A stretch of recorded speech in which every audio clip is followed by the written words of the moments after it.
को खोज रही पुलिस ने उस पर 1 लाख का इनाम घोषित किया था, लेकिन मधुकर मिला तो कहां? दिल्ली में।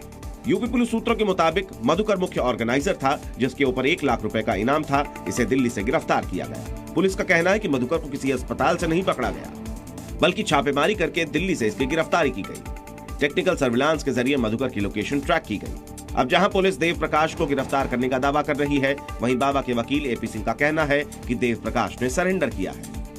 जो एफआईआर में नामजद किए थे देव प्रकाश मधुकर, जिसे मुख्य आयोजक कहा गया था, पुलिस को, एसआईटी को और एसटीएफ को यहां दिल्ली से उनके सामने, क्योंकि इलाज करा रहे थे, बुला के सरेंडर कर दिया है।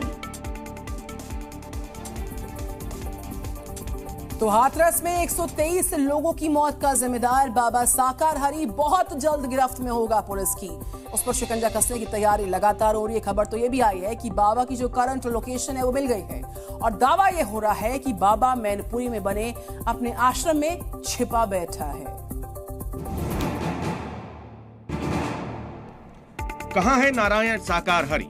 ये सवाल इस वक्त हर किसी की जुबान पर है। इस बीच सूत्रों के हवाले से खबर है कि बाबा साकार हरि मैनपुरी के आश्रम में ही आराम फरमा रहा है। मैनपुरी का ये वही आश्रम है जहां 2 जुलाई को बाबा पहुंचा था।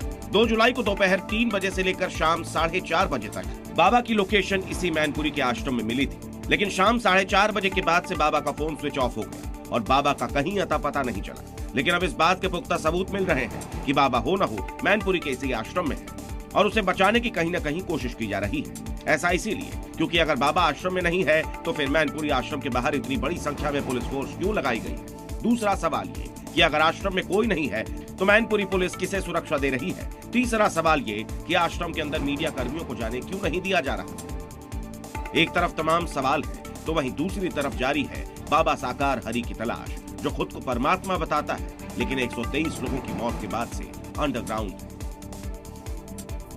तो मामला तूल पकड़ रहा लगातार और इसीलिए जो बाबा की मुश्किल है वो भी बढ़ रही है। सत्संग में अगर बात करें तो मची भगदड़ के बाद से जो एसआईटी है उसने शासन को